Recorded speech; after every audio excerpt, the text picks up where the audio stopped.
ওই মা বাপ দুশ্মন, যে মা বাপ তার সন্তানের কলিজা থেকে আল্লাহর কোরআন ভুলায় দিয়েছে।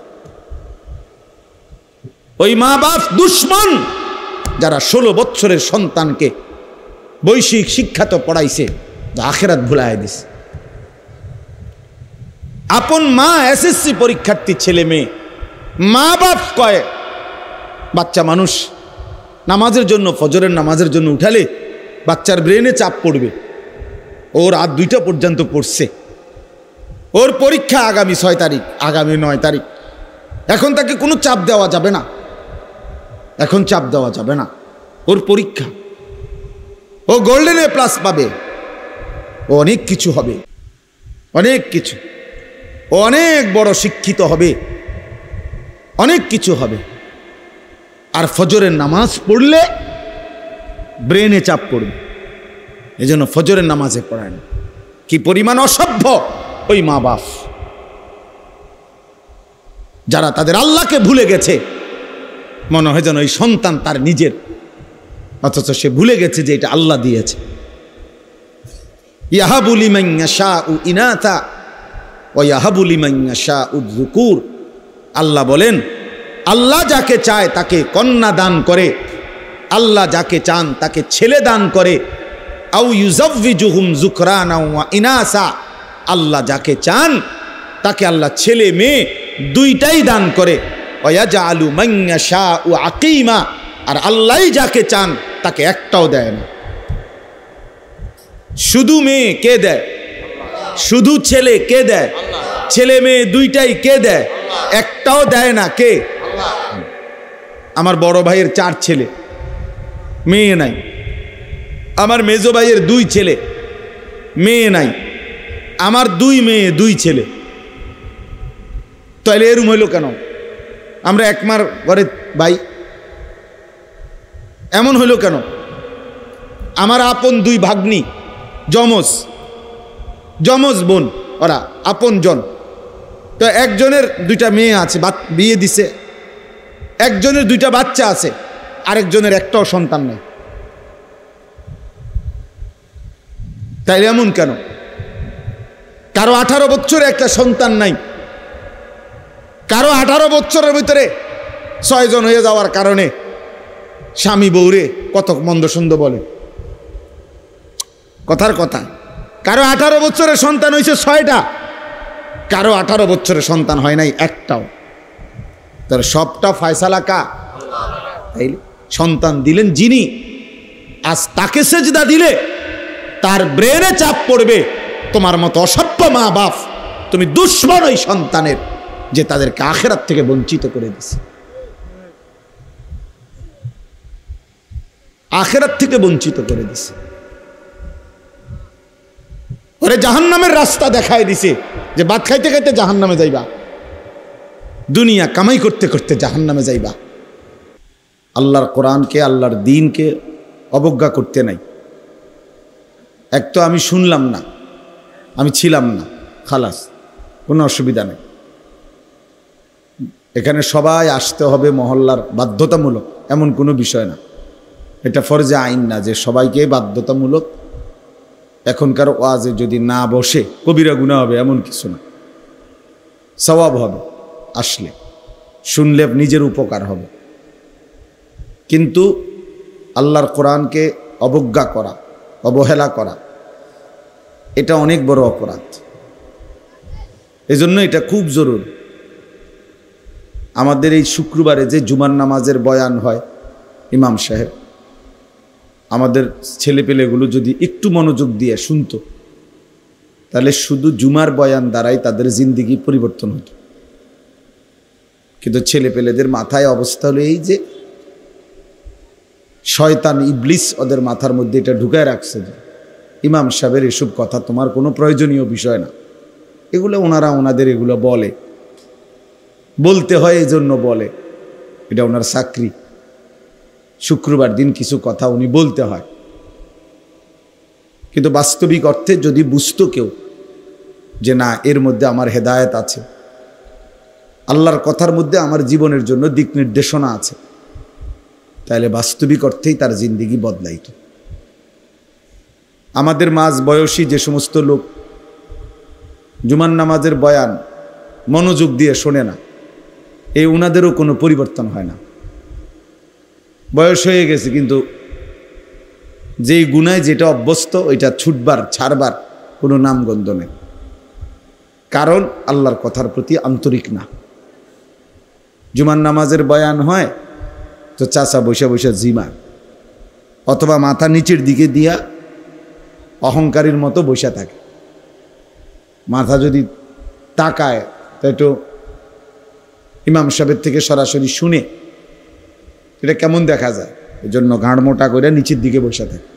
অনেক লোক আছে, এরা পরিবর্তন হয় না, কারণ তার কলিজার ভিতরে হইলো যে এই সমস্ত কথা এগুলো ওরা জানে কি আর বলবে কি, হুজুর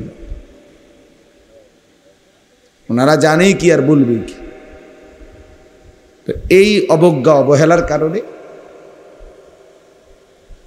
আর কোরআন সুন্নাহর ইলম তার কলিজার মধ্যে আসে না। আমরা যখন ছাত্র ছিলাম, মাদ্রাসায় পড়তাম, তো আমাদের উস্তাদরা আমগরে খুব বলতো, এটা আরবি ভাষার কোরআন সুন্নাহর ইলমের একটা গুরুত্বপূর্ণ মূলনীতি। এটা আল ইলমু লা ইউতিকা বা'দাহু হাত্তা তু'তিয়াহু কুল্লাক। অর্থ হলো, তুমি যদি ইলমের জন্য, কোরআন সুন্নাহর জ্ঞানের জন্য, অর্জনের জন্য নিজেকে পুরা সঁপে দাও, উৎসর্গ করে দাও, তাহলে ইলম তোমাকে কিছু দিবে। নিজেকে পুরা দিয়ে দিলে ইলম তোমাকে কিছু দিবে। তাহলে নিজেকে পুরা সমর্পণ করতে হবে, তাইলে কোরআন সুন্নাহর ইলম কিছুটা আসে। তো সেখানে যে গাফেল, তার কাছে তো কোরআন সুন্নাহর ইলম আসবার প্রশ্নই আসে না। এই জন্য আমরা কিতাবে পড়ছি যে ইলম খুব গায়রতওয়ালা, আত্মমর্যাদাওয়ালা, ফলে এটা জানতেন কারো কাছে আসে না। যার কলিজার ভিতরে সর্বোচ্চ আজমত আছে, ইলমের মহব্বত আছে, তো ইলম তার কাছে ধরা দেয়। এজন্য বাংলা, অঙ্ক, ইংরেজি জেনারেল বই এগুলোর মতো কোরআন সুন্নাহর ইলম না। এগুলো জানতেনভাবে পড়লেই মুখস্থ হয়, জানতেনভাবে পড়লেই এগুলো বুঝে আসে। এটা মানে আহামরি কিচ্ছু না। কোরআন সুন্নাহর ইলমের কাছে, এক লাইনের কাছে জেনারেল শিক্ষার এই বই সবগুলো একত্র করলে তেমন কিছুই নেই। আমি এগুলো পড়ছি, আমিও মাস্টার্স পাস করছি, ও সায়েন্স বিজ্ঞান বিভাগ থেকে দাখিল এসএসসি পাস করছি, কাজে এই সম্পর্কে আমাদেরও আইডিয়া আছে। এই জন্য বললাম, এ তেমন কোনো উল্লেখযোগ্য কিচ্ছু না। কোরআন এবং সুন্নাহর ইলম এটাই উচ্চ শিক্ষা, এটাই শ্রেষ্ঠতম ইলম, শ্রেষ্ঠতম জ্ঞান। এই জন্য এটা জানতেন কেউ অর্জন করতে পারে না। শতভাগ মহব্বত, শতভাগ আন্তরিকতা, শতভাগ একাগ্রতা, মনোযোগ হলে কিছুটা হয়, কিছুটা হয়, সামান্য অর্জন হয়। এর জন্য আমাদের কাছে আরবি কিতাব আছে। পূর্ববর্তী জামানায় ইলম অর্জনের জন্য আমাদের পূর্ববর্তী ওলামায়ে কেরাম, মুহাদ্দিসিন, পূর্ববর্তী মনীষীগণ কি পরিমাণ ত্যাগ স্বীকার করছেন, এর ইতিহাস অনেক লম্বা। মনে করেন আজকে যেই বুখারী শরীফ কোরআনুল কারীমের পরে শ্রেষ্ঠতম কিতাবের নাম বুখারী শরীফ, হাদিসের কিতাব। ইমাম বুখারী রাহমাতুল্লাহ আলাইহি লিখছেন, ওনার জীবনীতে আছে, উনি বলেন, ক্ষুধার কষ্টে ইলম অর্জনের জন্য আমি এত লম্বা পথ সফর করছি, এত দূর দূরান্তে গেছি যে বহু সময় ক্ষুধার কষ্টে আমাকে ঘাস চাবাইয়া খাইতে হয়েছে। একবার স্পষ্ট কিতাবে আছে, বহু সময় আমি ঘাস চাবাইয়া খাইছি, কোনো খাবারের ব্যবস্থা ছিল না। হযরত আবু হুরায়রা রাদিয়াল্লাহু তাআলা আনহু সাহাবীদের মধ্যে সবচেয়ে বেশি হাদিস বর্ণনাকারী, উনি বলেন এই বিপুল পরিমাণ হাদিস নবীজির থেকে সংগ্রহ করতে গিয়ে কখনো কখনো ক্ষুধার কষ্টে আমি কোথাও বাহিরে গিয়া যে খাবার সংগ্রহ করব এটুকু মানসিকতা আমার ছিল না। কারণ যদি আমার একটা রসুলের একটা কথা ছুটে যায়, একটা বাণী যদি ছুটে যায়, তো এই জন্য উনি বলেন যে আমি কখনো কখনো মসজিদে নববীর বারান্দায় উপুর হইয়া লম্বা হইয়া শুয়ে কাঁপতে থাকতাম। আর আমার সঙ্গী সাথীরা বলতো আবু হুরায়রার মৃগী রোগ, খিঁচুনি রোগ। এই জন্য সবাই আমারে ঘাড়ে পিঠে হাত বুলাইতো আর বলতো আমার মৃগী রোগ আছে, খিঁচুনি রোগ আছে। কিতাবে আমরা নিজে পড়ছি, হযরত আবু হুরায়রা রাদিয়াল্লাহু তাআলা আনহু বলতেন এই অবস্থায় ওয়াল্লাহি মা বি ইল্লাল জু', সাহাবীদেরকে অন্যান্যদেরকে বলতেন আল্লাহর কসম বন্ধুরা আমার খিঁচুনি রোগ না, মৃগী রোগ না, আমি এমন কাঁপতেছি আল জু', ক্ষুধার কষ্টে, পেটের ভোকে। কিন্তু এরপরেও রাসূলুল্লাহ সাল্লাল্লাহু আলাইহি ওয়াসাল্লামের দরবার থেকে যায় নাই। বিনিময়ে আজকে তিনি সবচেয়ে বেশি হাদিস বর্ণনা করেন। এটা চারটিখানি বিষয় না। এই জন্য সবার জন্য, আপনাদের জন্য বলি, আল্লাহর কথা সর্বোচ্চ আন্তরিকতা নিয়ে শুনতে হয়, তাহলে কিছু অর্জন হয়। ইলমবিহীন আমল ভুলে ভরা। হাসরের ময়দানে গিয়ে দেখবেন কোনোটার কান নাই, কোনোটার হাত নাই, কোনোটার পাও নাই, কড়ি ভাঙ্গা, ঠ্যাং ভাঙ্গা, মাথা ভাঙ্গা। তার মানে আমল তো করছেন, আপনি তো মনে করছেন আপনি 5 ওয়াক্ত নামাজ পড়ছেন, কিন্তু কোনোটার রুকু হয় নাই, কোনোটার সেজদা হয় নাই, কোনোটার ওযু ঠিকমতো হয় নাই, ফলে যথাযথ নেকি অর্জন হয় নাই, অর্জন হয় নাই। এই জন্য ইলম জরুরি, ইলম জরুরি। আল্লাহ পাক রব্বুল আলামিন সর্বপ্রথম ইলমের কথা বলছেন, ফা'লাম আন্নাহু লা ইলাহা ইল্লাহু, এই কথার ইলম অর্জন করো যে আল্লাহ ছাড়া আর কোনো ইলাহ নাই। তার মানে কালেমায়ে তাওহীদের জন্য, ঈমানের জন্য ইলম জরুরি, ইবাদতের জন্য ইলম জরুরি। আমি কি বিষয়ের ঈমান অর্জন করব আর আমার ঈমান কি বিষয়ে ক্ষতিগ্রস্ত হবে, এটার জন্য আমার ইলম লাগবে। আবার আমি কি আমল করব, কি আমল ছাড়ব, এটার জন্য আমার কি লাগবে, ইলম লাগবে, ইলম লাগবে। এই জন্য আমার শায়েখ আল্লামা মুফতি মুশতাকুন নবী কাসিমি হুজুর বলে যে 4টা জিনিস খুব জরুরি। 1 নাম্বার হলো ইলম, 2 নাম্বার হলো ঈমান, 4 নাম্বার হলো আমল, 5 নাম্বার হলো তাকওয়া।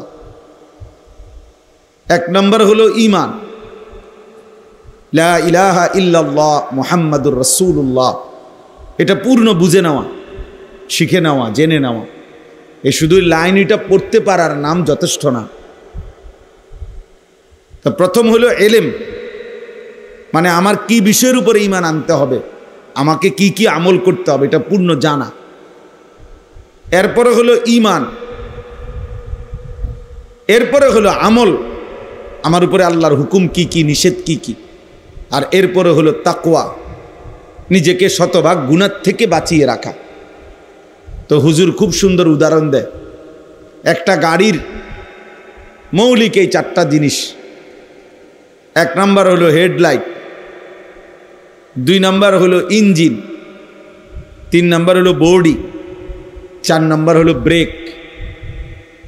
তো হুজুর বলে যে ইলম হলো লাইটের মতো, ঈমান হলো ইঞ্জিনের মতো, আমল হলো বডির মতো, গাড়ির বডি, আর তাকওয়া গুনাহ থেকে বেঁচে থাকা, এটা হলো ব্রেক।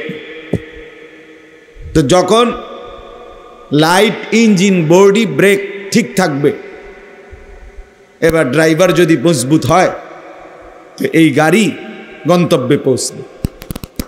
তো ঠিক ইলম ঈমান, আমল, তাকওয়া, এই চার জিনিস যে ঠিক রাখবে তার জিন্দিগির গাড়ি জান্নাতে চলে যাবে। এজন্য ইসলামের এই জ্ঞান, কোরআন সুন্নাহর ইলম, আপনারা এটাকে মামুলি মনে করেন না যে কিছু হুজুর পড়ে, ওনারা অল্প কিছু হুজুর কিছু পড়ে সরে মনো কোরআন কিতাব, এটুকুই যথেষ্ট না ভাইয়া। বৈষয়িক শিক্ষা কারো যদি নাও থাকে এটা দোষণীয় না, অথবা এর দ্বারা কিছু আটকায়ও না, কিন্তু কোরআন সুন্নাহর ইলম ছাড়া আপনার মৃত্যু পরবর্তী পুরাটা জিন্দিগি আটকায় যাবে। কিন্তু এই দুনিয়াবি পড়ালেখা না হলেও দুনিয়া চলা যায়, কিন্তু কোরআন সুন্নাহর ইলম ছাড়া আখিরাত চলা যাবে না। যে ব্যক্তি গণ্ড মূর্খ, একেবারে নামটাও লিখতে জানে না, সেও পুরা দুনিয়া ভোগ করে, কোনো অসুবিধা হয় না। বিয়ে করতেও সমস্যা হয় না, বাড়ি করতেও সমস্যা হয় না, নেতাগিরি মাতবরি করতেও সমস্যা হয় না। বহুত নেতা আছে, মাতবর আছে, নামটাও দস্তখত করতে জানে না। হেইতের বুদ্ধির সামনে বহুত বড় বড় শিক্ষিত ফেল, তের এক কথা তুড়ির লগে উড়ে যায়। অনেক আছে, আমিও তো দেখছি। অথচ হেবাটা কি টিপসই দেয়, মানে নামটাও লিখতে পারে না, টিপসইও দিতে পারে না, আঙ্গুল দইরা দেওয়ান লাগে। এইটা দইরা দিলে তো বুঝে যে এই আঙ্গুলটা ছাপ দিতে গেছে, এমন মূর্খ। কিন্তু মেলে বসলে, দরবারে বসলে এবার এক কথার সামনে বড় বড় শিক্ষিত ফেল। তাইলে দুনিয়া ভোগ করার জন্য বৈশ্বিক শিক্ষা না হলেও চলে। দুনিয়া তো অন্ধ ব্যক্তিও ভোগ করে, দুনিয়া বোবা মানুষটাও ভোগ করে। যে বোবা, কথা বলতে জানে না, সেও দুনিয়া কামাই করতে পারে, সেও বিয়ে করে, বাচ্চা কাচ্চা হয়, সেও খাইতে পারে, ঘুমাইতে পারে। তাহলে দুনিয়া ভোগ করা একদম সহজ বিষয়, একটা মামুলি বিষয়। আপনি এত বুদ্ধি খাটাইয়া, এত পড়ালেখা করে, এত কিছু কইরা আপনি যেই ভাত মাছ খান, যেই চাল ডাল খান, এই মূর্খ মানুষ এড়িয়ে খায়। তাইলে আর আহামরি কি অর্জন হলো? অতিরিক্ত কি? অতিরিক্ত কি? এই জন্য এটা মনে রাখতে হবে, দুনিয়া এমনিই ভোগ করা যায়। আল্লাহ তাআলা কোরআনুল কারীমের মধ্যে বলছেন, আমি আল্লাহ তাআলা আমার এই জমিনে যতটা প্রাণী সৃষ্টি করেছি প্রত্যেকের রিজিকের জিম্মাদারি আমি আল্লাহ তাআলা আমি নিজেই আমার কাঁধে তুলে নিলাম। ওয়ামা মিন দাব্বাতিন ফিল আরদি ইল্লা আলাল্লাহি রিজকুহা। আল্লাহ তাআলা বলেন, এই জমিনের মধ্যে বিচরণশীল প্রত্যেকটি প্রাণের রিজিকের জিম্মাদারি আমি আমার হাতে নিলাম। লা নাসআলুকা রিজকা। আরেক আয়াতে আল্লাহ বলে, আমি তোমাদের কারো কাছে এই সৃষ্টি জগৎকে রিজিক দিতে কারো সাহায্য চাই না, কেউ আমারে সহযোগিতা করতে হবে না। তোমরা যদি সবাই আতফাও সাইরা বইয়াও থাও, এরপরও আমি আল্লাহ তাআলা প্রত্যেকের রিজিক আমি একাই পৌঁছাবো। নাহনু নারযুকুক, আমি রিজিক দেব। কেউ যদি মনে করেন আমরা কাম বন্ধ করে দিলে চাই করতে আইয়ে বাত, আপনি বইয়ে থাকেন না, দেখেন না বাত করতে গাই। আপনি দেখেন এই পৃথিবীর লক্ষ লক্ষ কোটি কোটি অন্ধ, বোবা, বধির, প্যারালাইজড, পঙ্গু, এরা কেমনে ভাত খায়? তাইলে এরা কেমনে খায়? আসলে মূলত প্রত্যেক মানুষকে আল্লাহ তাআলা তার দুনিয়ার জিন্দিগি পরিচালনা করে। এজন্য আপনি যদি বলেন যে আমি বসে থাকবো, চাই কোত্থেকে বাত হয় না, আপনি বসে থাকতে পারতেন না। তো আপনি তো আপনার নিয়ন্ত্রণে না, আপনি তো আল্লাহ তাআলার নিয়ন্ত্রণে। তো যার জন্য আল্লাহ তাআলা কাজ করাবে, যারে দিয়া ফায়সালা করছে, তাকে দিয়ে তো আল্লাহ ওই কামটা করাইবেই। আপনি হইয়া থাকবেন কেমনে? আর যাকে দিয়ে করাবে না, সে হাজার লাফাইলে কি লাভ হইবে? তো কাজীটা আল্লাহ তাকে দিয়ে করাবে না, সে এটা কোত্থেকে করবে, কিভাবে করবে সে? তাহলে এই সৃষ্টি জগতের প্রতিটা নড়া চড়া এটাও তো আল্লাহ তাআলার নিয়ন্ত্রণ, আল্লাহ তাআলার সিদ্ধান্তে। নাহনু কাসামনা বাইনাহুম মাঈশাতাহুম ফিল হায়াতিদ দুনিয়া। কোরআনুল কারীমের মধ্যে আল্লাহ তাআলা বলেন, এই দুনিয়ার জীবনের মধ্যে আমি আল্লাহই প্রত্যেকটা মানুষের জীবিকার উপার্জন কে কোনটা করবে, কিভাবে, কে দেশে কে বিদেশে, কে এই কাজ কে ওই কাজ, সব কিছু আমি আল্লাহ কাসাম না, আমি আল্লাহই বন্টন করে থাকি, বন্টন করে থাকি। এটা আমি বন্টন করি। একজন চেয়ারম্যানকে নাই তো আপনি দায়িত্ব দিয়ে দেখেন যে এই এলাকার মধ্যে 2000 ভোটার, সবাই ভোট দিয়ে আপনারে নির্বাচিত করছে। এখন এই এলাকার মধ্যে আমাদের 20 রকমের কাজ দরকার। কিছু লোক দরকার রিক্সা চালাবে, কিছু লোক দরকার যারা দোকানদারি করবে, কিছু লোক দরকার যারা টয়লেট বাথরুম সাফ করবে, কিছু লোক দরকার যারা জুতা সিলাবে, কিছু লোক দরকার যারা অফিস আদালত করবে, কিছু লোক দরকার যারা শিক্ষা প্রতিষ্ঠান চালাবে। এখন আমনে চেয়ারম্যান, আমনে ভাগ করে দেন কে কোনটা করত। রিক্সা চালাইতো কে আর জুতা সিলাইতো কে, আমনে ঠিক করে দেন। তো চেয়ারম্যান যদি এটা ঠিক করতে বসে তো যার নামে প্রথম লিখবে যে তুমি রিক্সা চালাইবা। হেতে কি বলবো, কি আমি কি ভোট অর্ধেক দিছি বেটা, আমার পয়লা রিক্সাটা আমার কান্দে দিলা, আমার একটা প্রাইভেট কার দিতে না। তাহলে চেয়ারম্যানের 5 বছর না 25 বছর যাবে গা এই কাজ বন্টন করে দিতে, এই ফিডাফিডিতে তো এবার যান শেষ হয়ে যাবে।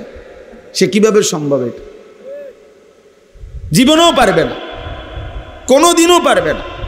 বরং আল্লাহই কুদরতিভাবে প্রত্যেকের কলিজার ভিতরে এক একজনের এক একটা কাজের প্রতি আল্লাহ তাআলা আগ্রহ দিয়া দেয়। ফলে দেখা যায় আপনার কাছে মনে হয় এটা কি পরিমাণ কষ্টের কাজ, আবার ওইটা আমারটারে মনে হয় কি পরিমাণ কষ্টের কাজ। আল্লাহর কুদরত। এজন্য দোস্ত, এই পৃথিবী আল্লাহ তাআলাই পরিচালনা করে, আল্লাহ তাআলাই পরিচালনা করে। আমাদেরকে সৃষ্টি করেছেন আল্লাহ তাআলা, এবং আমাদের সমস্ত নড়াচড়া কর্মকাণ্ড, এই পৃথিবীর জাররা জাররা বিন্দু বিন্দু আল্লাহই সৃষ্টি করেছেন, তিনিই পরিচালনা করছেন। অতএব আমার যে কথাটা দিয়ে আমি শুরু করছিলাম, ইলম দরকার, কোরআন সুন্নাহর ইলম দরকার, আমাদের আখিরাতের জন্য ইলম দরকার। দুনিয়া দোস্ত এমনিই চলে যায়। এ দুনিয়া প্রত্যেকেই নির্ধারিত পরিমাণ ভোগ করে। শিক্ষা দীক্ষা সার্টিফিকেট অনেক কিছুই অনেকের কাছে থাকে, কিন্তু উপার্জন বরাবর হয় না। আসল মূল কারণ হলো ওই সার্টিফিকেট আর ওই পড়ালেখা, এর মধ্যে রিজিক না, রিজিক আসমানে, রিজিক আল্লাহ তাআলার ফয়সালার উপর। কোরআনুল কারীমের মধ্যে স্পষ্ট আছে, অফিস সামাই রিজকুকুম ওয়া মা তুআদুন। একবারে সরাসরি কোরআনের আয়াত। আল্লাহ তাআলা বলেন অফিস সামাই রিজকুকুম, তোমাদের রিজিক আসমানে। সামাউন মানে আসমান, ওই আরশে আজিমের মালিকের কাছে তোমাদের রিজিক। ওই খেতে না, ব্যাংকে না, দোকানে না, বাজারে না, শিক্ষা প্রতিষ্ঠানে না, ফ্যাক্টরিতে না, মেলে না, রিজিক আসমানে। ওমা তুআদুন, এবং তোমাদেরকে দুনিয়ায় যা কিছু দেওয়ার ওয়াদা করা হয়েছে সব কিছুর ফয়সালা আসমানে। কোথায় বলেন? আসমানে ফয়সালা। অফিস সামা। ঈমান বহুত জরুরি ভাইয়া। আজকে আমাদের সন্তান এই যে কলেজ ইউনিভার্সিটির অসংখ্য ছেলে, ব্যক্তিগতভাবে আমার সাথে যাদের সম্পর্ক আছে, আমার জিন্দিগির সবচেয়ে বেশি ফিকির নওজোয়ানদের সাথে। তা আমি তো আলহামদুলিল্লাহ অসংখ্য ইউনিভার্সিটি পড়ুয়া ছেলের সাথে কথা বলি, যাদের সাথে আমার মহব্বত করে। কি করে পেরেশানি, সবচেয়ে বড় তাদের একটা পেরেশানি হলো কথা বললেই বলে যে হুজুর ডিপ্রেশনে ভুগি, মানে মানসিক অস্থিরতা। তো কি জন্য অস্থিরতা? একটা ভালো চাকরি হবে কিনা, একটা ভালো চাকরি হবে কিনা, স্টাবলিশড হতে পারবো কিনা, প্রতিষ্ঠিত হতে পারবো কিনা, এই এক টেনশানে, এই টেনশানে, এই সার্টিফিকেট দিয়ে প্রতিষ্ঠিত হতে পারবো কিনা। তাইলে তার কলিজার ভিতরে এতগুলো বই বলে পড়াইলো, এতদিন ধরে বুঝাইলো, তারে শিক্ষিত বানাইতেছে, অথচ তার ভিতরে কয়টা ভাত মাছের টেনশন, কয়টা আয় উপার্জনের টেনশন। তার এই সমস্ত 16 বছরের পড়ালেখা করে বাস কইরা একসাথ কইরা এইটার ভিতরে শুধু ভাতের চিন্তা আর তরকারির চিন্তা, আর এখন বিল্ডিংয়ের চিন্তা, আর এখন বিয়াকরণের চিন্তা, এইটাই তার 16 বছরের পড়ার উপরে ডাইলা দিস। যে ধর তোর 16 বছরের পড়ার খোলাসা, সারাংশ ভাতের ফিকির, উপার্জনের ফিকির, দুনিয়া সাজাইবার ফিকির, অথচ এক সীমাহীন আখেরাত সেটা কখন সাজাবে এটা তারে মনে করাই দেয় নাই কেউ, না তার ঘরওয়ালা না তার প্রতিষ্ঠানওয়ালা, কেউ তারে মনে করায় না। আফসোসের বিষয়, 16 বছর ধরে সে পড়ালেখা করে, 16 বছর ধরেই তারে দুনিয়া বুঝাইছে, কিন্তু তার যে একটা আখেরাত আছে, তার যে একটা কবর আছে, এটা না তার বাবা বলল, না মা বলল, না তার প্রতিষ্ঠান তারে শিখাইল। ফলে বাপ মা পরিবার সবাই মিলে তারে দুনিয়ার দুগা ভাত খাওয়ানোর লাইগা তার কান্দে বই তুলে দিছে, কমপক্ষে বহু আইটেমের বহু বই তার কাঁধে তুলে দিছে, কিন্তু অনন্তকালের আখেরাতের জন্য তারে আল্লাহর কোরআন থেকে বঞ্চিত করে দিছে। এজন্য সে কথা, বাংলা কথা বলতে পারে শুদ্ধ, ইংরেজি কথাও বলতে পারে শুদ্ধ, কিন্তু আল্লাহর কোরআন পড়তে অশুদ্ধ। অথচ বাংলা কথা বলে খুব চমৎকার, ইংরেজি শব্দ উচ্চারণ করেও খুব চমৎকার। হ্যাঁ, আলাদা আলাদা IELTS করে নিছে, একবারে ব্রিটিশ ল্যাঙ্গুয়েজ কেমনে হয়, আমেরিকান উচ্চারণ কিভাবে, ব্রিটিশ উচ্চারণ কিভাবে, আলাদা আলাদা বলতে পারে, আলাদা বলতে পারে। কি চমৎকার উপস্থাপনা! ইংরেজি বলে কি অসাধারণ, বাংলা বলে কি অসাধারণ। ভাতের জন্য, দুনিয়ার জন্য, দুনিয়ায় একটা সামাজিক অবস্থান নিয়ে থাকবে, একটা বিল্ডিং করবে, একটা গাড়ি হবে, একজন সুন্দরী বিবি হবে, সামাজিকভাবে একটা মান মর্যাদা হবে, এটুকুর জন্য। কিন্তু অনন্তকালের আখেরাতের জন্য, জাহান্নাম থেকে বাঁচবার জন্য, জান্নাতে যাইবার জন্য, কবরের আযাব থেকে মাফ পাওয়ার জন্য তারে আল্লাহর কোরআন একটা লাইন, একটা শব্দ শুদ্ধ পড়তে পারে, অথচ উচ্চশিক্ষিত, অথচ উচ্চশিক্ষিত। আফসুস, আফসুস। ওই মা বাপ দুশ্মন, যে মা বাপ তার সন্তানের কলিজা থেকে আল্লাহর কোরআন ভুলায় দিছে।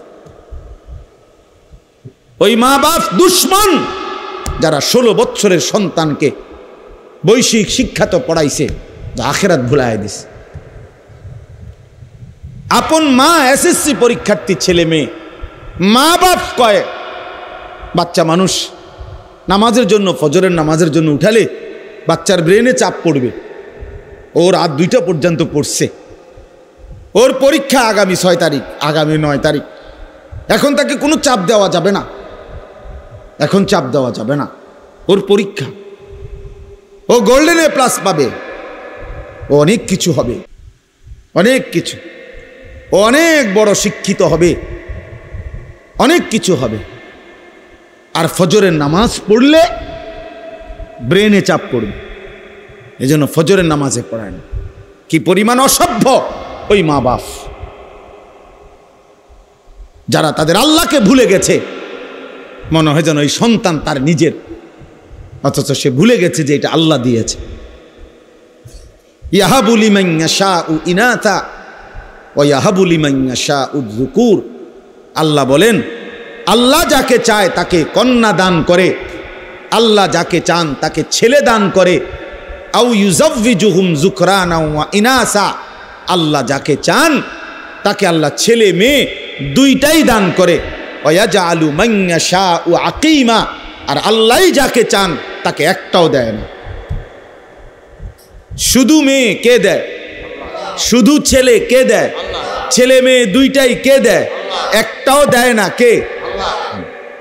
আমার বড় ভাইয়ের 4 ছেলে, মেয়ে নাই। আমার মেজো ভাইয়ের 2 ছেলে, মেয়ে নাই। আমার 2 মেয়ে 2 ছেলে। তাহলে এরম হইল কেন?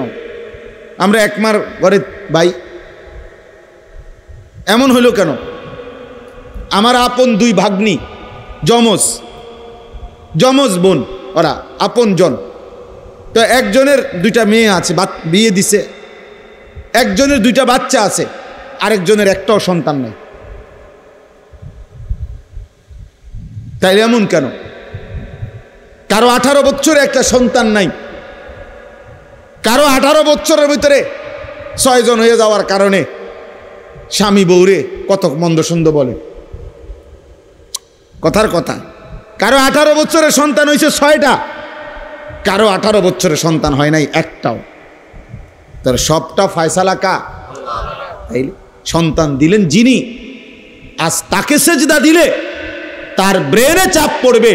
তোমার মতো অসভ্য মা বাপ, তুমি দুশ্মন ওই সন্তানের, যে তাদেরকে আখিরাত থেকে বঞ্চিত করে দিছে,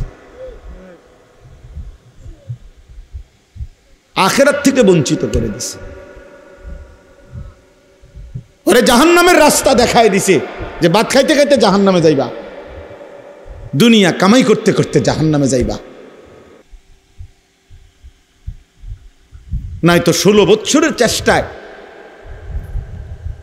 তাকে আল্লাহর কোরআন থেকে বঞ্চিত। একটা কোরআন 3 মাস পড়লেই কোরআন শরীফ সহি শুদ্ধ করা সম্ভব। 1 মাস পড়লেই। আমার ড্রাইভার 1 মাসও লাগছে না কোরআন শরীফ সহি শুদ্ধ করতে। সে আমার ড্রাইভারই করে, 2 ক্লাসেও পড়ছে না। প্রাইমারি পাস করছে কিনা সন্দেহ, আল্লাহর কোরআন পড়তে পারে। এইবার রমজানে আমার সাথে এতেকাফ করছে আমার ড্রাইভার। রমজানের এতেকাফে কোরআন শরীফ সবক নিছে। আমি বলছি এই শুধু এই সবকের বরকতে ইনশাআল্লাহ বেতন বাড়াই দিলাম।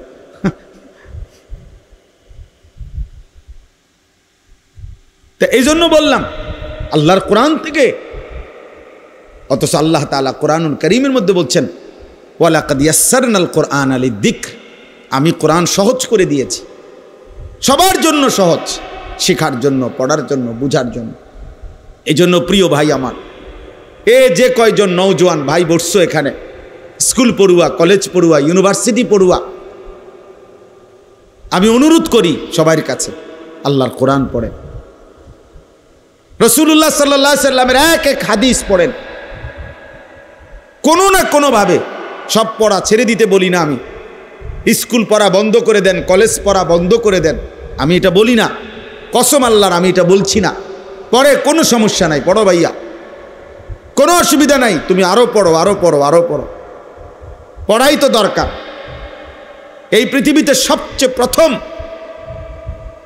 সবচেয়ে বেশি পড়ালেখার গুরুত্ব দিয়েছে যেই ধর্ম, সেটা ইসলাম। ইসলাম যেদিন পৃথিবীতে আমাদের নবী সাল্লাল্লাহু আলাইহি ওয়াসাল্লামের মাধ্যমে আল্লাহ তাআলা যেদিন পৃথিবীতে এই ইসলামকে, এই দ্বীনকে পরিচিত করছেন, সেদিনের প্রথম শব্দই ছিল ইকরা। এই কথার দ্বারাই ইসলাম পৃথিবীতে কি হয়েছে? আলোর মুখ দেখলো। এই কথার দ্বারাই কোরআন নাজিল শুরু হইল।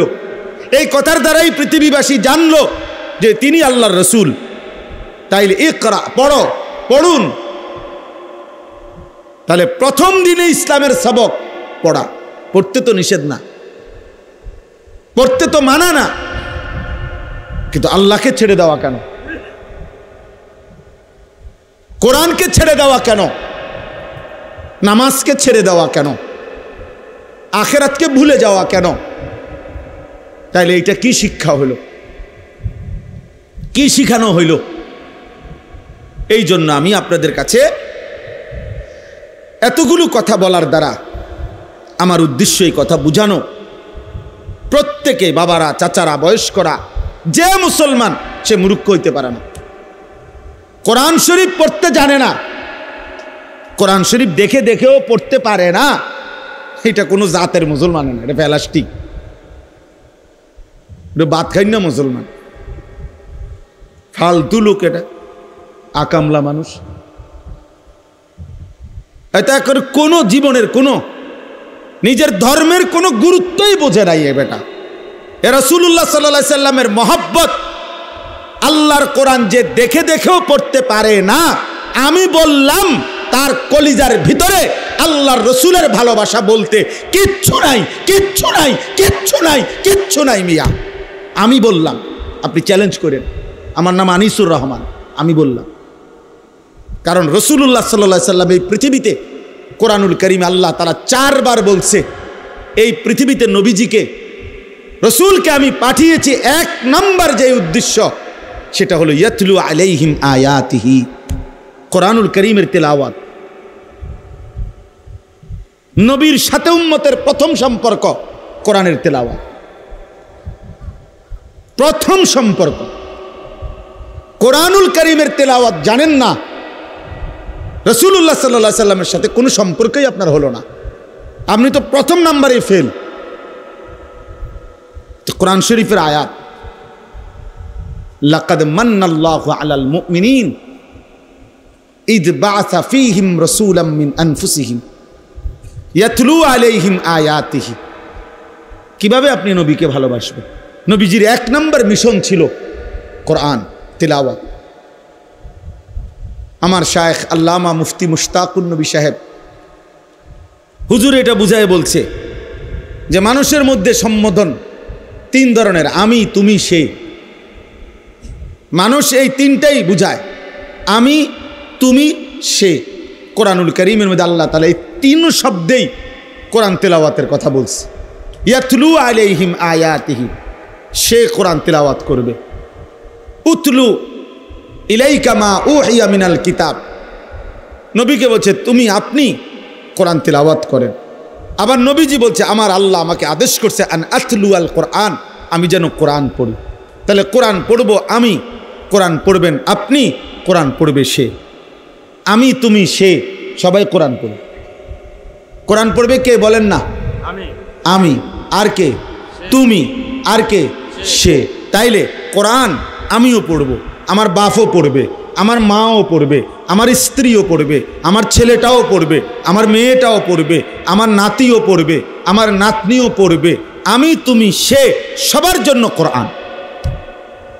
আমিও মুসলমান, সেও তো মুসলমান, তুমিও তো মুসলমান, কোরআন পড়বে না কেন? আচ্ছা, এই বিষয়টার উপরে এতটা গুরুত্ব এখন কেন দিলাম হঠাৎ এই এখনকার বয়ানে? আপনাদের কাছে রাগ হইয়েন না, আমার একটা কারণ আছে। এই মসজিদে যারা নামাজ পড়েন, দয়া করে আপনারা একটু হাত উঠান তো। মানে এই মসজিদের মুসল্লি যারা, হাতটা উঠান। আচ্ছা, মাশাআল্লাহ, হাত না মানে আপনারা একটা ইনসাফের কথা, রাগ হইয়েন, আমি শুধু বুঝার জন্য, আপনাদের চোখ খোলার জন্য বলতেছি। এই মসজিদ আপনাদের এতগুলো এসি লাগানো, মসজিদে থাই গ্লাস লাগানো, টাইলস লাগানো, সবটা মসজিদ ঝকঝকে এত সুন্দর।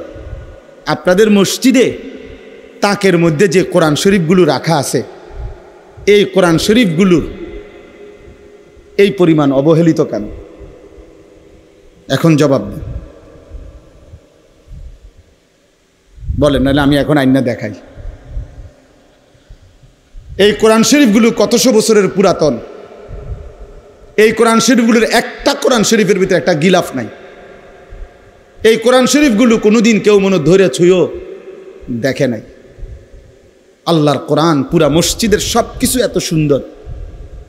রবের কোরআনের প্রতি কারো কি দিলে আসলো না যে এই কোরআন শরীফগুলোর মধ্যে একটা গিলাফ লাগাই? কারো কি কলিজায় আসলো না যে কোরআন শরীফগুলো একটু সুন্দর করে ভাঁজ করে রাখি? কারো কি দিলে আসলো না যে কোরআন শরীফের সামনে দিয়ে একটা গ্লাস লাগাই?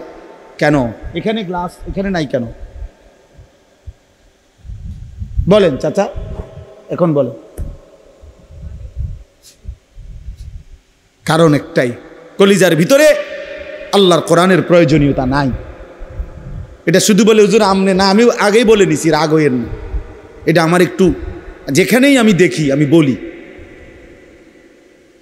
চোখে আঙ্গুল দিয়ে বললাম। এরকম হাজারো মসজিদ, লাখো মসজিদ যেখানে সব কিছু অত্যাধুনিক, আল্লাহর কোরআন অবহেলিত। এবং এমন বহু জায়গা আমি দেখছি যেখান দিয়া কোরআন শরীফ রাখছে, ব্যাটারির বাক্স হেন দিয়ে থুইছে, মোমবাতি কোরআন শরীফ লগে থুইছে, আগরবাতির বাক্স হেন দিয়ে থুইছে, মেজবাতি এনে রাখছে। মানে যত এই মসজিদের অপ্রয়োজনীয় জিনিসগুলো এখান দিয়ে থুইছে। বুঝেন না কথা? নাহলে কোরআন শরীফের লগে আগরবাতি রাখলেন কেন? কোরআন শরীফের লগে মেজবাতি রাখলেন কেন? কোরআন শরীফের লগে ব্যাটারি থুলেন কেন? আপনারা থুইছেন, আমি এটা কই না, মানে বুঝাইলাম। আইপিএস এর বাক্স এখানে থুইলেন কা? এখান এদিক দিয়ে কোরআন শরীফ, আইপিএস এর বাক্স, আর জায়গা নাই মসজিদে। মূল কারণ হলো এটা তো কেউ ধরে না, এটা তো কারো দরকার লাগে না। আল্লাহ আমাদেরকে বুঝ দান করেন। আমার বাপ রাগ হইয়েন না, দাওয়াত দিয়ে নেই বেজ্জুতি দিলে করলেন না, বেজ্জুতি না, বিবেক জাগাইতে চেষ্টা করলাম।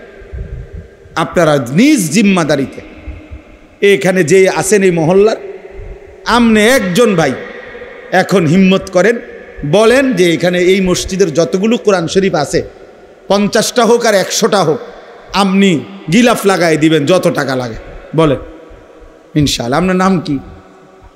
হ্যাঁ, আমাদের জাকির হোসেন ভুঁইয়া ভাইয়া, ইনশাআল্লাহ এগুলো আপনি লাগাই দিবেন, এগুলো সব ঠিক আছে ইনশাআল্লাহ। হ্যাঁ, আল্লাহ কবুল করেন আপনি।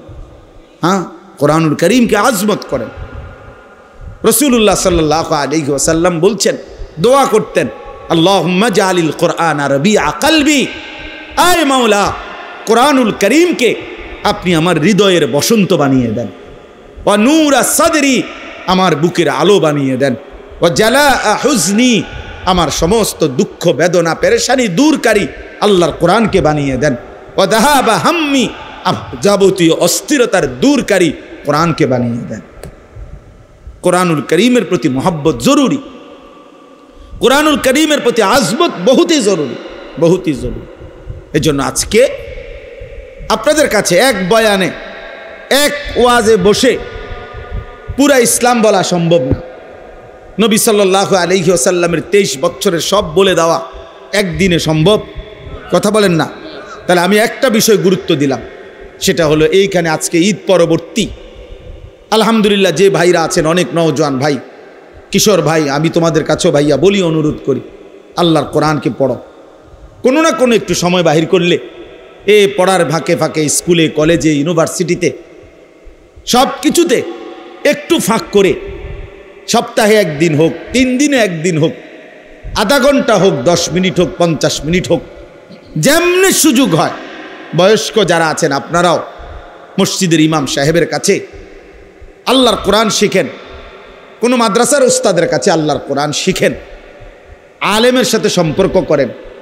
আমাদের দেশে অনেক মুসলমান আমরা মসজিদের ইমামের সাথে আমাদের আন্তরিকতা কম, সালাম ফিরাইয়াই বের হয়ে গেছে, সালাম ফিরাইয়াই না ইমাম সাহেবের কাছে বসে। আমার খুলনার হজরত, বাংলাদেশের একজন শ্রেষ্ঠ বুজুর্গ, পাকিস্তান করাচির বিশ্ববিখ্যাত বুজুর্গ, কুতবে আলম আরিফ বিল্লাহ হজরত মাওলানা শাহ হাকিম মোহাম্মদ আখতার রহমতুল্লাহ আলাইহির খলিফা হজরত মাওলানা মুফতি নুরুল আমিন সাহেব, অনেক বড় একজন আল্লাহওয়ালা হজরত মাওলানা মুফতি নুরুল আমিন, উনারে আমরা খুলনার হজরত বলি।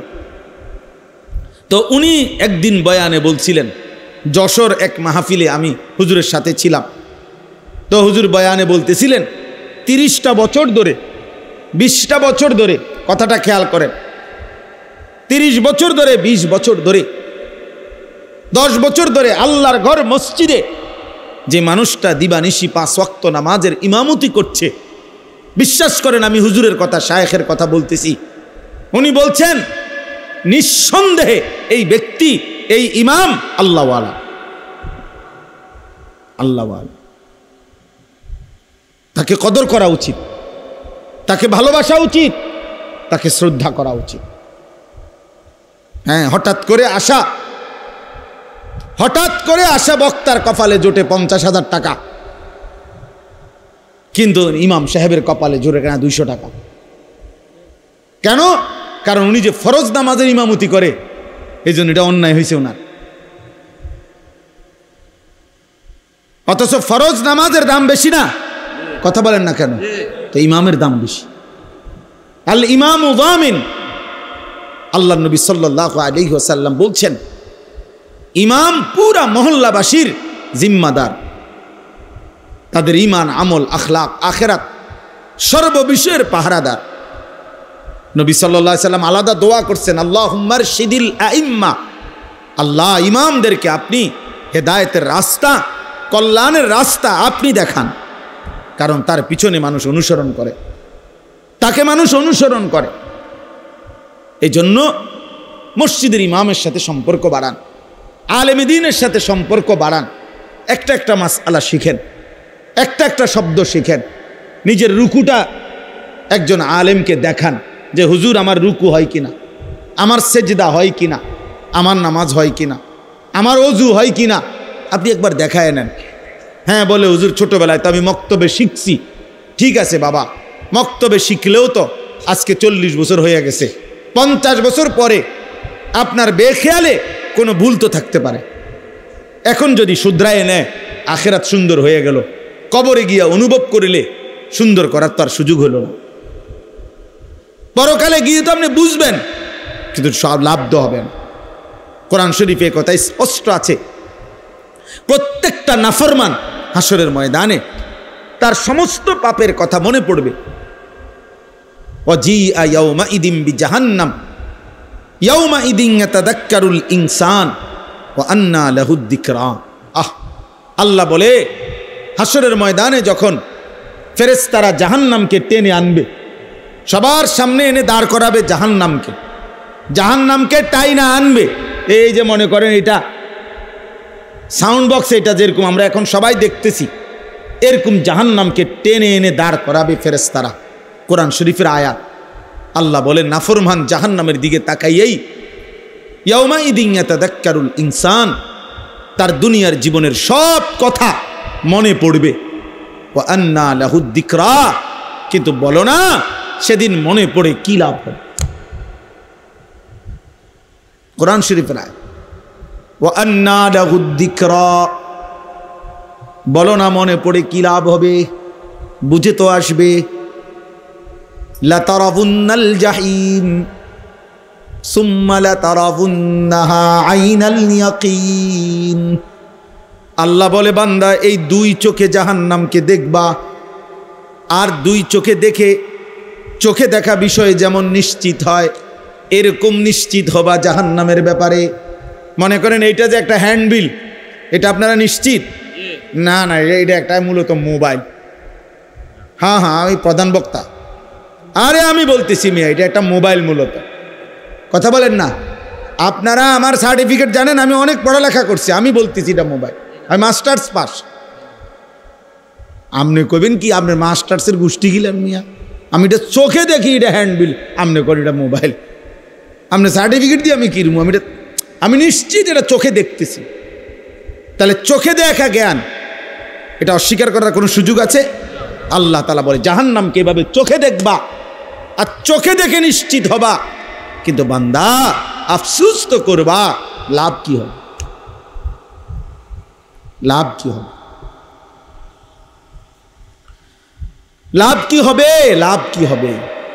হায় ছেলেরা, তোমরা যদি বুঝতা ভাই, কি পরিমাণ মোবাইল, ছবি, নারী, অস্থির দৃশ্য দেখলা। কেনই দেখো, কারে দেখো, কার মারে দেখলা, কার বোনেরে দেখলা, কেন দেখলা? 18 বছরের যুবক, তোমার এত নারী দরকার, এত উলঙ্গ ছবি দরকার? এত অল্প বয়সে যদি এত বড় অসভ্য হয়ে যাও, বাকি জিন্দেগি কেমনে পার করবা ভাইয়া? 16 বছরে যদি এত উলঙ্গ ছবি দেখে ফেলো, হায় হায়, বাকি জীবন কি করবে? 18 বছর না যাইতেই যদি এত সারা রাত মোবাইলে নারীর ছবি, নাচ, গান, উলঙ্গ দৃশ্য দেখো, হায় হায় জানোয়ার, আগামী জিন্দেগি কেমনে চালাইবা?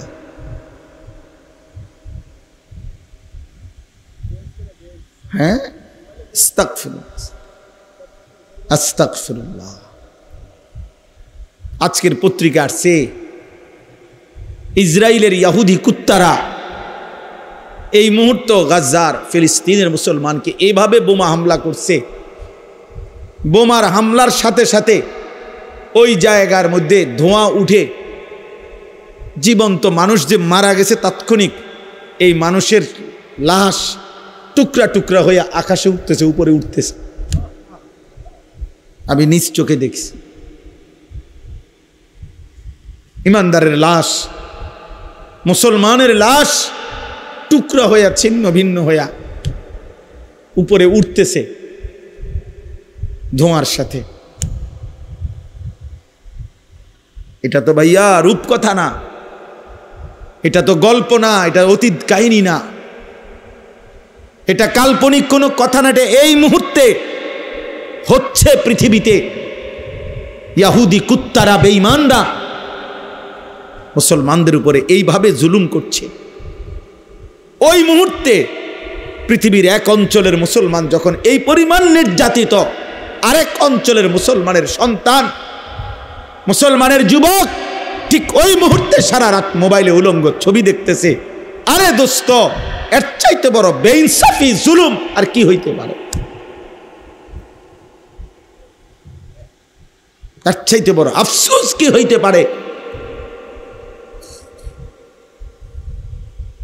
এর চাইতে বড় আরে কিছু করতে না পারি, চোখের এক ফোঁটা পানি তো ফেলতে পারি, আল্লাহর কাছে তো দুইটা হাত তুলতে পারি না। মনে হয় যেন পাশের বাড়ির মুসলমানকে রক্তে ভাসায় দিছে, এই ঘরের ছেলে তখনও মোবাইলই টিপতেছে। আমার সমস্যা কি? তারা মেরে লেছে, আমার কি? আমার সমস্যা কি? আমার তো মারছে না, আমারও তো মারছে না। মিয়ানমারে না ভূমিকম্প হয়েছে, আমার দেশে তো হয়েছে না, আমরা বুড়িসং তো আর হয়েছে না, অসুবিধা কি? এই জন্য ভাইয়া ভাবা উচিত, আমরা ভাবা উচিত, আমরা ভাবা উচিত।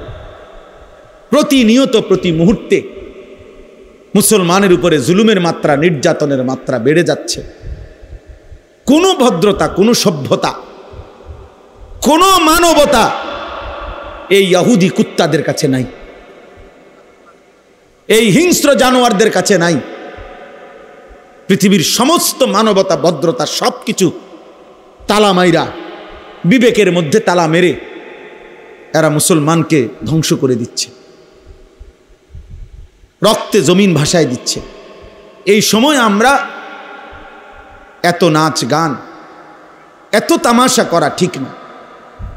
আমি এই কথাটা আমি বলছিলাম, আমার সবচেয়ে বেশি আশ্চর্য লাগে যে পুরো একটা মাস রমজান পালন করে 30 দিন 29 দিন লাগাতার যে রোজা রাখলো, তারাবি পড়লো, একটা মাসের রোজা রমজান পালন করার পরে ঈদের দিন, একেবারে রমজানের পর প্রথম দিন, আজকে মাত্র রোজা শেষ হইল, আজকে ঈদের প্রথম দিন, এই প্রথম দিনেই এক মাসের রমজান পাওয়ার পরেও একদিনেই, প্রথম দিনেই যারা নাচ গান, অসভ্যতা, বেহায়াপনা, যাদের ছেলেরা বেপর্দা, মেয়েরা বেপর্দা ঘুরলো ফিরলো, গাইলো, হাসলো, নাচলো, গাইলো, ঈদের দিনে অসভ্যতা আর নোংরামি করলো, আহা, তাদের একটা মাসের রমজান দিয়ে তাদের অর্জন কি হলো? ইনসাফ চিন্তা করে। একটা লোক বুঝিয়ে এক মাস ওষুধ খাওয়ার পরে ধারাবাহিক একটা দিনও, আজকে মাত্র ওষুধটা বন্ধ করলাম, তো পরের দিনে বুঝি বমি করে দেয়। এক মাসের ওষুধ কি একদিনও কাজ করবে না? তাহলে একটা মাস রমজান রোজা রাখবার পরেও যেই ছেলেগুলো, যেই মেয়েগুলো বেহায়া, বেপর্দার ঈদের দিনে অসভ্যতা ছড়ায়া দিল, নাচলো, গাইলো, মেয়েগুলো বেপর্দা ছুটলো, ছেলেগুলো এক ওয়াক্ত নামাজ পড়লো না, আহা বাপ, এখানেও যদি এমন কেউ থাকো, তোমারে আমি হাত জোড় করে বলি, বন্ধু বলো, এত বড় রমজান দিয়ে তোমার কি অর্জন হলো? মুসলমান এত বড় অসভ্য হয়? মুসলমান এত বড় অসভ্য যে আল্লাহ তাআলা বললেন, বান্দা আমি রহমত দিলাম, মাগফিরাত দিলাম, নাজাত দিলাম, জান্নাতের দরজা খোলা করলাম, জাহান্নামের দরজা বন্ধ করে দিলাম। শয়তানগুলো বন্ধ করে দিলাম, প্রতিটা নেকি 70 গুণ বাড়ায়া দিলাম। আমি আল্লাহ তাআলা এতেকাফের সুযোগ দিলাম, সবে কদরের নিয়ামত দিলাম। আমি আল্লাহ তাআলা ইফতার, আমি তারাবি, আমি সাহারি, আমি রোজা, সব কিছুতে নেকি নেকি নেকি নেকি নেকি নেকি নেকি নেকি দিলাম। রোজাতেও নেকি, তারাবিতেও নেকি, ইফতারেও নেকি, সাহারিতেও নেকি, এতেকাফেও নেকি, সবে কদরে 1000 মাসের চাইতে রাতের চাইতে বেশি নেকি। এত কিছু দিয়ে তারপরেও তুই নাফরমানের মন গলাইতে পারলাম না। মাত্র চাঁদ উঠাইলাম, তুই সাথে সাথে আমার নাফরমানি আবার শুরু করে দিলি। লানত তোর উপরে, লানত, লানত তোর উপরে, লানত। ঈদের দিনের ওই বেপর্দা নারীর উপরে লানত, ঈদের দিনের ওই অসভ্য যুবকের উপরে লানত বেটা, তোর উপরে বেটা, অভিশাপ তোর উপরে বেটা। কেমনে পারলি বেটা তুই? বেটা তুই না একটা মাস রোজা রাখলি বেটা?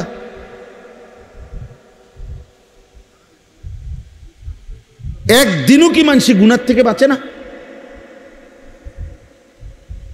আল্লাহ আমাদেরকে বিবেক দান করেন, আল্লাহ আমাদেরকে বুঝ দান করেন। তাহলে আমার কথা শেষ। আল্লাহ তাআলা বলছেন, এই যে আয়াত আমি পড়ছি, এই আয়াতের মধ্যে আল্লাহ তাআলা বলছেন, ইউরিদুল্লাহু বিকুমুল ইউসরা ওয়ালা ইউরিদু বিকুমুল উসর। আল্লাহ বলে, বান্দা বিশ্বাস করো, শরীয়তের নামে, বিধানের নামে আমি কোনোটাই তোমাদের জন্য কঠিন করি নাই, সহজ করেছি, সহজ করেছি। বান্দা, আমি একটা হুকুম আমার বান্দার উপরে আমি আল্লাহ কঠিন করি নাই, আমি সহজ করেছি। কাজেই বলি তুকমিলুল ইদ্দাতা, আমার রোজার মাসটা রমজান সবগুলো হুকুম আহকামের মাধ্যমে একেবারে গুনে গুনে পূর্ণ কইরো। আল্লাহ বলছে রোজা পুরা রাইখো, ইফতার, তারাবি, সাহারি, এতেকাফ, শবে কদর সবগুলো হুকুম আহকাম পূর্ণ আদায় করো। আর বলি তুকাব্বিরুল্লাহ আলা মা হাদাকুম, আমি যে তোমারে হেদায়েত দিলাম, রমজান দিলাম, এতগুলো নিয়ামতের, এতগুলো আমলের, এতগুলো নেকির সন্ধান দিলাম, এই জন্য ঈদের দিনে তুমি আমার তাকবীর আল্লাহু আকবারের আওয়াজ বুলন্দ করো। এই জন্য ঈদের দিনে আমরা কি পড়ি? সুন্নাত আল্লাহু আকবার, আল্লাহু আকবার, লা ইলাহা ইল্লাল্লাহু আল্লাহু আকবার, আল্লাহু আকবার ওয়ালিল্লাহিল হামদ। তাহলে আল্লাহ ঈদের দিনে বলল তাকবীর দিতে, তোমারে কি ডেক্সেট বাজাইতে বলছে হারামি? তুমি ডেক্সেট বাজাই লাগা, তুমি মানুষের বেটির ফিসে আট লাগা। তোমার মেয়ে বেপর্দা বের হলো কেন? এই বাপ, যাদের মেয়ে বেপর্দা বাইর হলো, আপনি কিসের বাপ হইলেন মিয়া? আকামলা মিয়া, কিসের বাপ হইলেন আপনি মিয়া? যার স্ত্রী বেপর্দা, তুমি বেটা কিসের স্বামী বেটা? তুমি অপদার্থ, আত্মমর্যাদা নাই বেটা তোর, বেটা গায়রত নাই বেটা তোর বেডিরে। সারা মহল্লার মানুষ দেখে বেটা, সব বখাটে দুশ্চরিত্র যুবক বেটা, টিটকারি মারে, ইটকারি মারে, তুই বেটা বে করে থাও বেটা। আহাম, এ তো বেগায়রত মানুষ, আত্মসম্মানহীন মানুষ মিয়া। যার ভিতরে ভদ্রতা আছে, আত্মমর্যাদা আছে, তার স্ত্রী বেপর্দা হতে পারে না। যার ভিতরে প্রেস্টিজ আছে, প্রেস্টিজ, তার মেয়ে বেপর্দা হতে পারে না বেটা। এটা আত্মসম্মানের ব্যাপার। আমার মেয়ে গ্রামের সবাই, সব পোলাফাইন তার পিছনে হাঁটবে, তারে টিটকারি করবে, তা আমি কি বাপ হইলাম আবার? আল্লাহ তাআলার জন্য বলছে ওয়ালি তুকাব্বিরুল্লাহ আলা মা হাদাকুম, তাকবীর বলো, তাকবীর, আল্লাহু আকবার বলো, আল্লাহু আকবার বলো। আমারে ডাকো ঈদের দিন, আমারে ডাকো ঈদের দিন, আমারে ডাকো। ঈদ কারো বাপের দেওয়া না, ঈদ আল্লাহর দেওয়া। কথা বলেন না? ঈদ রাসূলুল্লাহ সাল্লাল্লাহু আলাইহি ওয়াসাল্লামের ঘোষণা করা। তাহলে কারো মন মতো ঢাক বাজাইয়া, ঢোল বাজাইয়া, বাদ্য বাজাইয়া, গান বাজাইয়া, ডেকসেট বাজাইয়া ঈদ পালন করিলা, গুনাহের মাধ্যমে ঈদ দিলেন আল্লাহ, আর আল্লাহর দেওয়া ঈদ পালন করিলা আল্লাহর নাফরমানির মাধ্যমে। এটা কি ইনসাফ? আস্তাগফিরুল্লাহ, এটা কিভাবে ইনসাফ হলো বলেন? আল্লাহ আমাদেরকে বিবেক দান করেন। ওয়ালাআল্লাকুম তাশকুরুন, আল্লাহ তাআলা বলেন, আর এই রমজান পেয়ে তুমি আমার শুকর আদায় করো। আমি তোমারে হায়াত দিছি। তুমি জানো পুরা রমজানে আমি বহু লোককে কবরে নিয়ে গেছি, কিন্তু তোমারে আমি মৃত্যু দেই নাই, পুরাটা মাস হায়াত দিলাম। অতএব এই পুরা মাসের হায়াত পেয়ে তুমি আমার শুকর আদায় করো যে আল্লাহ আপনি আমারে হায়াত দিছেন, আপনি আমারে বাঁচায়া দিছেন, আপনি আমারে রহম করছেন, ফলে আমি রমজান পেলাম, রহমতের অংশও পাইছি, মাগফিরাতের অংশও পেয়েছি, নাজাতের অংশও পাইছি, সবে কদরের রাত্রিও জাগতে পারছি, এতেকাফও করতে পারছি, তারাবিও পড়লাম, ইফতারও করলাম, সাহারিও খাইলাম, রোজাও রাখলাম। মাওলা তোমার শুকর মাওলা, তুমি হায়াত না দিলে আমি কেমনে করতাম, তুমি জীবন না দিলে আমি কেমনে করতাম। আমি যেদিন চাঁদ উঠে এবছর, সেদিন আমি মদিনা শরীফ ছিলাম। এবার রমজানের চাঁদ উঠে যখন আমি উমরায় ছিলাম তখন মদিনায় ছিলাম। আমার শায়েখ আল্লামা মুফতি মুশতাকুন নবী সাহেব সহ আমরা অনেক বিরাট কাফেলা তখন মদিনায় ছিলাম। তো মাগরিবের আগ টাইমে নবী সাল্লাল্লাহু আলাইহি সাল্লামের রওজা শরীফের পিছনে আমরা বসা। এই সময় মাগরিবের আজান হইছে, তো একটু দেরিতে নামাজ শুরু হয়েছে। ইমাম সাহেব রোজার উপরে যেই আয়াত কুতিবা আলাইকুমুস সিয়াম মাগরিবের নামাজে এটাই পড়ছে, আমরা বুঝছি চাঁদ উঠছে, নাই তো উনি এই আয়াত এখন পড়তো না। তো চাঁদ উঠছে, তো সালাম ফিরাইয়া এবার মুয়াজ্জিন জানাজার ঘোষণা দিছে। জানাজা মক্কা মদিনায় প্রত্যেক ওয়াক্তেই কি হয়, জানাজা হয়। তো জানাজার ঘোষণা দিছে, আর ঠিক ওই টাইমে আমার হুজুর আল্লামা মুফতি মুশতাকুন নবী সাহেব হুজুর আমার হাতে ধইরা বলতেছে, মাওলানা একবারে কাঁদা কাঁদা সুরে, মাওলানা এই মানুষগুলো এখন যাদের জানাজা হবে, আহা গত 2 মাস যাবৎ তারাও রমজানের আশায় দোয়া করছিল, তারাও তো দোয়া করছিল আল্লাহুম্মা বারিক লানা ফি রাজাবা ওয়া শাবান ওয়া বাল্লিগনা রমাদান। বলতেছে মাওলানা আজ তো চাঁদ উঠলো, কিন্তু তারা তো কবরে চলে, তারা তো রমজান পেল না। এজন্য বন্ধু আল্লাহ তাআলা দয়া করে তোমারে আমারে রমজান দিছেন, আল্লাহ হায়াত দিছে, ওয়া লাআল্লাকুম তাশকুরুন। এজন্য আল্লাহ বলছে বান্দা আমি হায়াত দিছি, আমি তৌফিক দিয়েছি, আমি সুস্থতা দিয়েছি, আমি আফিয়ত দিয়েছি, অতএব আমার শুকর আদায় করো, আমার বিরোধিতা করো না, আমার নাফরমানি করো না, আমার অবাধ্যতা করো না। অথচ আমরা এতটা মায়া করে আল্লাহ বললেন, আর আমরা ঈদের দিন মানে রমজান শেষ হইতে না হইতেই আল্লাহকে বৃদ্ধাঙ্গুলি দেখাইয়া আল্লাহর নাফরমানি শুরু করে দিন। আল্লাহ আমাদেরকে বুঝ দান করেন, আল্লাহ আমাদেরকে বিবেক দান করেন, গুনাহ থেকে বাঁচবার তৌফিক দান করেন। আজকে কি কথা হইল? 1 নম্বর কথা হইল কোরআন সুন্নাহর ইলম, জ্ঞান কোরআন সুন্নাহর অর্জন করা আমাদের প্রত্যেকের উচিত। 2 নম্বর, প্রত্যেকেই জওয়ান বুড়া নারী পুরুষ ছোট বড় প্রতিটি মুসলমান আল্লাহর কোরআন সহি শুদ্ধ শেখা উচিত, ঠিক কিনা বলেন না? 3 নম্বর, আমাদের উচিত ছিল রমজানকে কদর করা, আমাদের উচিত ছিল ঈদের দিনে আল্লাহর নাফরমানি না করা। শেষ কথা হলো আমাদের উচিত আল্লাহ তাআলার শুকর আদায় করা যে আল্লাহ আমারে এখনো হায়াত দিছেন। আর শুকর মানে আল্লাহর আনুগত্য করা, আল্লাহর নাফরমানি ছেড়ে দেওয়া। আল্লাহ আমাকে, আমার যুবক ছেলেদেরকে, বয়স্ক বাবাদেরকে, পর্দার আড়ালের মাদেরকে সবাইকে তৌফিক দেন, কবুল করেন, আমিন।